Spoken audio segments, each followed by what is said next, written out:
Drone ದಾಳಿಯ ಬೆನ್ನಲ್ಲೇ high alert ಘೋಷಣೆ ಮಾಡಲಾಗಿದೆ. ಜಮ್ಮು ಏರ್ಪೋರ್ಟ್ನಲ್ಲಿ ಭಾರತದ ಸೇನೆ ಕಟ್ಟೆಚ್ಚರವನ್ನು ವಹಿಸಿದೆ.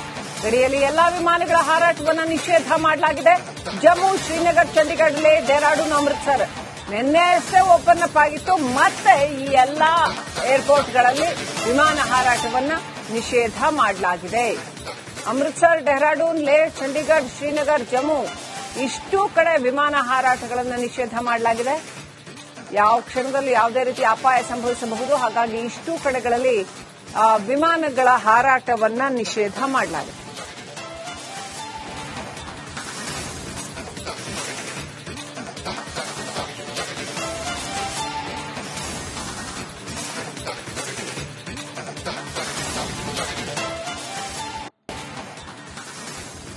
ನೋಡಿ, ಭಾರತೀಯ ದೇಶೀಯ ತಂತ್ರಜ್ಞಾನ ಎಷ್ಟು ಅಭಿವೃದ್ಧಿಯಾಗಿದೆ. ಕಳೆದ 20 ವರ್ಷಗಳಲ್ಲಿ 15 ವರ್ಷಗಳಲ್ಲಿ ಎಸ್ಪೆಷಲಿ ಸಾಕಷ್ಟು ಡೆವಲಪ್ಮೆಂಟ್ ಆಗಿರ್ತಕ್ಕಂಥದ್ದು.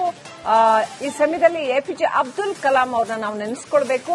ಅವರಿಂದ ಪ್ರೇರಿತರಾಗಿ ಭಾರತದ ವಿಜ್ಞಾನಿಗಳು ಎಷ್ಟು ಚೆನ್ನಾಗಿ ಇಂಡಿಜಿನಸ್ ಅಂದ್ರೆ ದೇಶೀಯ ವಾಯು ರಕ್ಷಣಾ ವ್ಯವಸ್ಥೆಯನ್ನು ರೂಪಿಸಿದ್ದಾರೆ. ಆಕಾಶ್ ಇದಕ್ಕೆ ಪ್ರಪಂಚದಾದ್ಯಂತ ಡಿಮಾಂಡ್ ಬರ್ತಾ ಇದೆ. ಒಂದ್ ಕಡೆ ಶ್ಲಾಘನೆ ಕೂಡ ಬರ್ತಾ ಇದೆ, ಮತ್ತೊಂದ್ ಕಡೆ ನಮಗೂ ಕೊಡಿ ಇದನ್ನ ಅಂತ ಆ ಯುದ್ಧಾಸ್ತ್ರಗಳನ್ನ ಆಮದು ಮಾಡಿಕೊಳ್ತಾ ಇದ್ದಾರೆ ಬೇರೆ ಬೇರೆ ದೇಶಗಳು. ಭಾರತದ ಯುದ್ಧಾಸ್ತ್ರಗಳ ರಫ್ತು ಹೆಚ್ಚುತ್ತಾ ಇದೆ. ಏನೆಲ್ಲ ಇದೆ ಡೀಟೇಲ್ಸ್ ನೋಡಿ.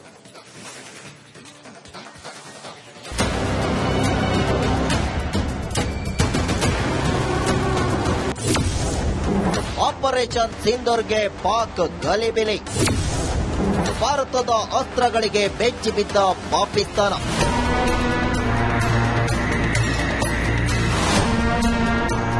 ಆಪರೇಷನ್ ಸಿಂಧೂರ ಪಾಕ್ಗೆ ಮುಟ್ಟಿ ನೋಡಿಕೊಳ್ಳುವಂತೆ ಮಾಡಿದ ಆಪರೇಷನ್ ಇದು.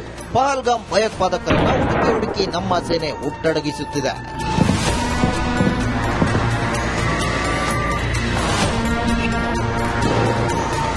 ಪಾಕ್ನ ಕೃತ್ಯಕ್ಕೆ ಕೆರಳಿದ ಭಾರತ ಪಾಕಿಸ್ತಾನದ ಮೇಲೆ ಪ್ರತಿದಾಳಿ ನಡೆಸುತ್ತಿದೆ. ಆದರೆ ಪಾಕ್ನ ಕ್ಷಿಪಣಿಗಳು, ಡ್ರೋನ್ಗಳು, ಯುದ್ಧ ವಿಮಾನಗಳು ದಾಳಿ ನಡೆಸದಂತೆ ಭಾರತದ ಏರ್ ಡಿಫೆನ್ಸ್ ಸಿಸ್ಟಮ್ ತಡೆದಿದೆ. ಆ ಮೂಲಕ ಭಾರತದ ಶಸ್ತ್ರಾಸ್ತ್ರಗಳ ತಾಕತ್ತೇನು ಅನ್ನೋದನ್ನ ಇಡೀ ವಿಶ್ವಕ್ಕೆ ತಿಳಿಸಿದೆ.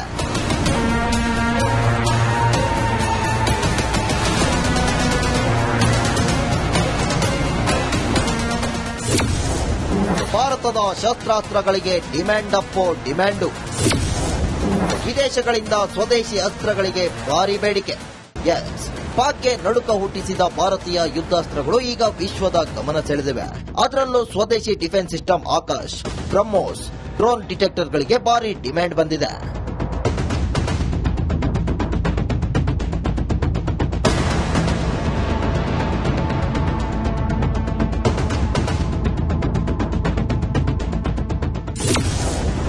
ಭಾರತದ ಶಸ್ತ್ರಾಸ್ತ್ರಗಳಿಗೆ ಫುಲ್ ಡಿಮ್ಯಾಂಡ್ ಬಂದಿದೆ.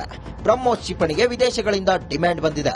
ಸ್ವದೇಶಿ ಆಕಾಶ್ ಏರ್ ಡಿಫೆನ್ಸ್ ಸಿಸ್ಟಮ್ಗೂ ಭಾರಿ ಬೇಡಿಕೆ ವ್ಯಕ್ತವಾಗಿದೆ. ನಾಗಾಸ್ತ್ರ, ಸ್ಕೈ ಸ್ಟ್ರೈಕರ್ ಅಸ್ತ್ರಗಳಿಗೂ ಭಾರಿ ಡಿಮ್ಯಾಂಡ್ ಬಂದಿದೆ. ಆಂಟಿ ಡ್ರೋನ್ D4 ಸಿಸ್ಟಮ್ ಮೇಲೆ ವಿದೇಶಗಳ ಕಣ್ಣು ಬಿದ್ದಿದೆ.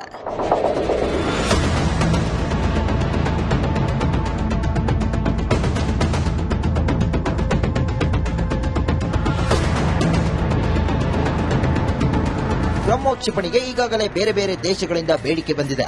ಅದರಂತೆ ಅನೇಕ ರಾಷ್ಟ್ರಗಳು ಈಗ ಭಾರತದ ಅಸ್ತ್ರಗಳನ್ನು ತಮ್ಮ ಸೇನೆಯಲ್ಲಿ ಸೇರಿಸಿಕೊಳ್ಳಲು ತುದಿಗಾಲಲ್ಲಿ ನಿಂತಿವೆ.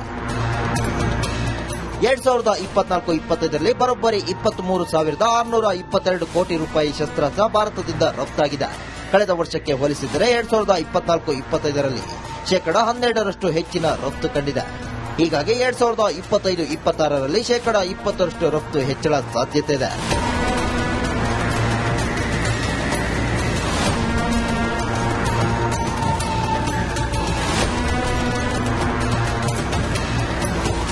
ಭಾರತದ ಪ್ರತಿದಾಳಿಗೆ ಪಾಕ್ ಪತರಗೊಟ್ಟಿದೆ.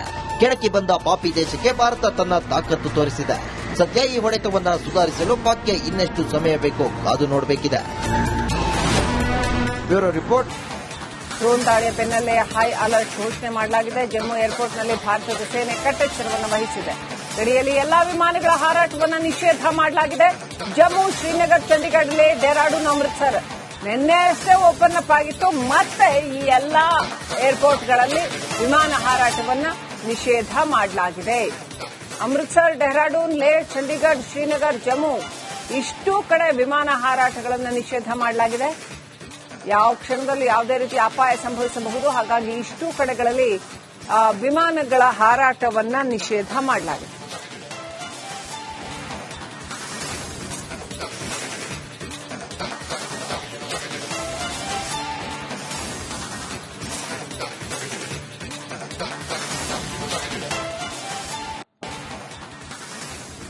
ನೋಡಿ, ಭಾರತೀಯ ದೇಶೀಯ ತಂತ್ರಜ್ಞಾನ ಎಷ್ಟು ಅಭಿವೃದ್ಧಿಯಾಗಿದೆ ಕಳೆದ 20 ವರ್ಷಗಳಲ್ಲಿ, 15 ವರ್ಷಗಳಲ್ಲಿ ಎಸ್ಪೆಷಲಿ ಸಾಕಷ್ಟು ಡೆವಲಪ್ಮೆಂಟ್ ಆಗಿರ್ತಕ್ಕಂಥದ್ದು.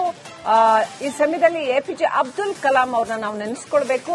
ಅವರಿಂದ ಪ್ರೇರಿತರಾಗಿ ಭಾರತದ ವಿಜ್ಞಾನಿಗಳು ಎಷ್ಟು ಚೆನ್ನಾಗಿ ಇಂಡಿಜಿನಸ್ ಅಂದ್ರೆ ದೇಶೀಯ ವಾಯು ರಕ್ಷಣಾ ವ್ಯವಸ್ಥೆಯನ್ನು ರೂಪಿಸಿದ್ದಾರೆ. ಆಕಾಶ್, ಇದಕ್ಕೆ ಪ್ರಪಂಚದಾದ್ಯಂತ ಡಿಮಾಂಡ್ ಬರ್ತಾ ಇದೆ. ಒಂದ್ ಕಡೆ ಶ್ಲಾಘನೆ ಕೂಡ ಬರ್ತಾ ಇದೆ, ಮತ್ತೊಂದ್ ಕಡೆ ನಮಗೂ ಕೊಡಿ ಇದನ್ನ ಅಂತ ಆ ಯುದ್ಧಾಸ್ತ್ರಗಳನ್ನ ಆಮದು ಮಾಡಿಕೊಳ್ತಾ ಇದ್ದಾರೆ ಬೇರೆ ಬೇರೆ ದೇಶಗಳು. ಭಾರತದ ಯುದ್ಧಾಸ್ತ್ರಗಳ ರಫ್ತು ಹೆಚ್ಚುತ್ತಾ ಇದೆ.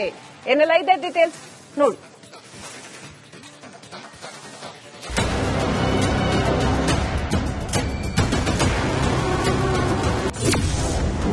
ಆಪರೇಷನ್ ಸಿಂಧೂರ್ಗೆ ಪಾಕ್ ಗಲಿಬಿಲಿ. ಭಾರತದ ಅಸ್ತ್ರಗಳಿಗೆ ಬೆಚ್ಚಿ ಬಿದ್ದ ಪಾಕಿಸ್ತಾನ.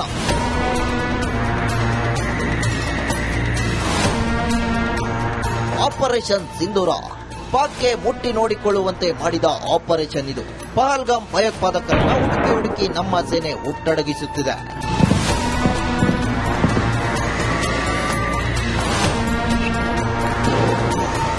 ಪಾಕ್ನ ಕೃತ್ಯಕ್ಕೆ ಕೆರಳಿದ ಭಾರತ ಪಾಕಿಸ್ತಾನದ ಮೇಲೆ ಪ್ರತಿದಾಳಿ ನಡೆಸುತ್ತಿದೆ.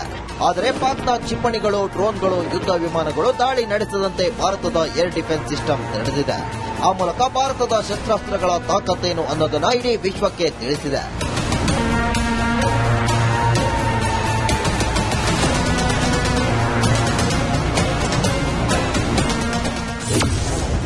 ಭಾರತದ ಶಸ್ತ್ರಾಸ್ತ್ರಗಳಿಗೆ ಡಿಮ್ಯಾಂಡ್ ಅಪ್ಪೋ ಡಿಮ್ಯಾಂಡು. ವಿದೇಶಗಳಿಂದ ಸ್ವದೇಶಿ ಅಸ್ತ್ರಗಳಿಗೆ ಭಾರಿ ಬೇಡಿಕೆ. ಎಸ್, ಪಾಕ್ಗೆ ನಡುಕ ಹುಟ್ಟಿಸಿದ ಭಾರತೀಯ ಯುದ್ಧಾಸ್ತ್ರಗಳು ಈಗ ವಿಶ್ವದ ಗಮನ ಸೆಳೆದಿವೆ. ಅದರಲ್ಲೂ ಸ್ವದೇಶಿ defence system Akash, BrahMos, drone ಡಿಟೆಕ್ಟರ್ಗಳಿಗೆ ಭಾರಿ ಡಿಮ್ಯಾಂಡ್ ಬಂದಿದೆ.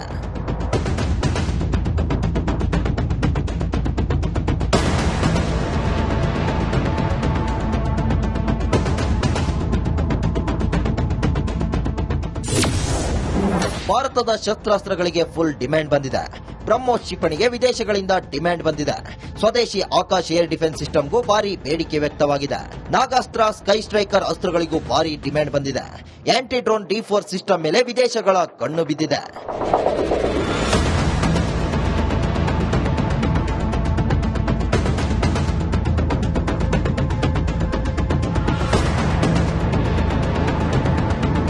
ಬ್ರಹ್ಮೋಸ್ ಕ್ಷಿಪಣಿಗೆ ಈಗಾಗಲೇ ಬೇರೆ ಬೇರೆ ದೇಶಗಳಿಂದ ಬೇಡಿಕೆ ಬಂದಿದೆ.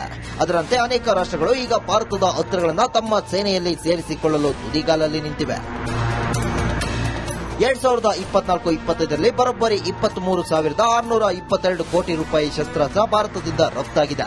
ಕಳೆದ ವರ್ಷಕ್ಕೆ ಹೋಲಿಸಿದರೆ 2024-25ರಲ್ಲಿ ಶೇಕಡಾ 12ರಷ್ಟು ಹೆಚ್ಚಿನ ರಫ್ತು ಕಂಡಿದೆ. ಹೀಗಾಗಿ 2025-26ರಲ್ಲಿ ಶೇಕಡಾ 20ರಷ್ಟು ರಫ್ತು ಹೆಚ್ಚಳ ಸಾಧ್ಯತೆ ಇದೆ.